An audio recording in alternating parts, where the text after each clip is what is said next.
I mean, it's almost like dealing with a fish that you're sight fishing for. You know, a lot of times when we catch a sight fish, he doesn't want to bite. We irritate him into biting.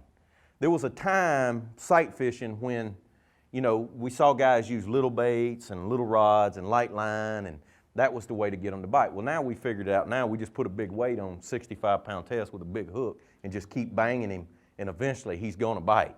Just like a dog, you pick at him long enough, he's going to bite you. I don't care how good a dog he is. If you irritate him long enough. So that shallow cranking on a piece of wood like that, I don't want to get hung because it may be 8 or 10 casts on that log before that fish bites. I want to irritate him into bite. Now when I found them, they were biting. So 2 cranks and he's got it. Okay, well, the weather's changed, the fronts went through. Joe Blow has fish down there above me, he's running his trolling motor. Something has made those fish, turned them off. Or they're biting in the afternoons and they're biting in the morning, but most of the tournaments fish during the day. But I still know that he's on that piece of cover. He's not went anywhere, that's where he's living at, but he's not biting. And that's the cool thing about that crankbait is I can irritate that fish into biting. The whole deal with that faster reel when you're doing that is when you rip it out and you slack, and there's that rod is at this position. You know, you're in a bad position and you feel him, boom, and that's when they get it. That way I can pick the slack up real quick and get on the fish and handle it. And the other deal about that fast reel, shallow cranking up close with like at least a 6-to-1, I can control that fish. Man, so much happens. You know, I don't have any control over him out there. You know, he can jump, but when he gets close, I can manipulate what he does. I'd rather have him, it's funny, but when I'm cranking, I'd rather have him close to the boat. Then I can thumb the reel and let him go. I can hold him down. That's about the only time you can run your rod down when he's 60 yards out there on a long cast. You can't keep him from jumping. But if I got him from me to him, 15 foot, when he gets it, I can run it down then and I can keep him from breaking the surface. So I'd actually rather have him on a crankbait. I like him close because then I can, you know, manipulate some of what he does when out there from a distance. You know, you can't turn him.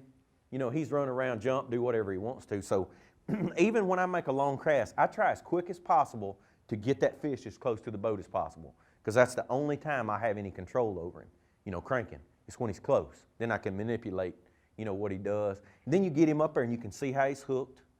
And if he, you know, a bunch of those fish the other day, they would come up and they would be barely hooked. And I would just lean back on them the other way and let him swim, and then I'd stick the other hook, you know. It's always have a tendency when they get on that back, when they're barely hooked, they're on the back hook. You know, because if they took that bait from the front, chances are they got it, you know, better in their mouth. But you'll pull one up and he's on the back hook, and I won't get in any hurry with him. I just turn whichever direction he goes, I'll turn across him. Like if he swam that way, I stick my rod out like this, and I can do that close, and I can't do that from a distance, you know, and try to get another hook in him. And that don't always work, but a lot of times it does. A lot of fish I catch will be on one hook, and a lot of times they'll tear the hooks out on the way in, and then when you get up there, he's barely hooked, but he had it good. I'll see him jump. You can't see it. The next time he jumps, then he's got a piece of it. So I get him up there then and manipulate then. And then that's the reason for changing the hook. That's the biggest deal with the crankbait is getting one that stays in the strike zone. However deep they are, if they're 10 or 12 or 2 or whatever, is to get that bait. The key is never to let that bait when you're shallow crank. You don't want it under him because what'll happen, it's not that they won't get it when it runs under them. A lot of times what happens, they'll pin it and catch it on the back, and you can't stick them when that happens. They'll catch that bait on the back when it's, you know. Now a lot of times you bang them, but still when you get to bite, the bait will hit and turn up, and that's when they eat it. You know, when you're cranking the bottom or whatever. It's sometimes when it's pinned, it's not that they won't bite it when it's rooting on the bottom, but I have a tendency, I want to put it right there, every time, right there. You know, regardless of what depth he is in the water. Yes, sir. So when you fish.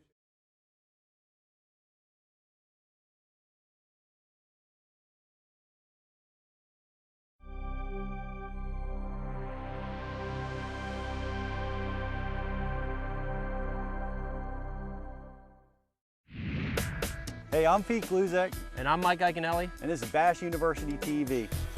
Welcome to Bass University TV, an online video training course where you'll learn champion bass fishing techniques from pro anglers Pete Gluzek, Mike Iaconelli, and their talented special guests. Everywhere I go in the country, I'm trying to use these techniques because I catch big fish that way. From on the water to in the classroom, We want to use that bait to help make that area even smaller. and really find that sweet spot. You'll learn sound techniques and strong fundamental bass fishing skills. You want something that's got a nice limber action, that's going to allow you to build pressure and keep those hooks pinned against that fish's mouth.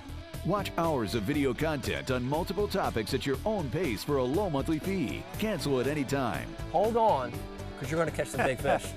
Information is power in the sport of fishing, so learn from the very best. That's a key theory in all of fishing. Subscribe to Bass University TV today. Man, does it trigger a lot of strikes. Here's the part that you're not going to hear anywhere else. This is the Bass University TV exclusive.